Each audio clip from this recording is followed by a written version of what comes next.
C6 Corvette oil pan swap on a Trailblazer with the bracket to mount the air conditioning, and upgraded the suspension crossmember pieces.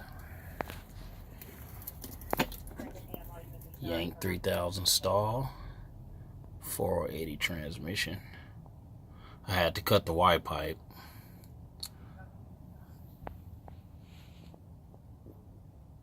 Updated crossmember for the conversion. Used stock drive shaft.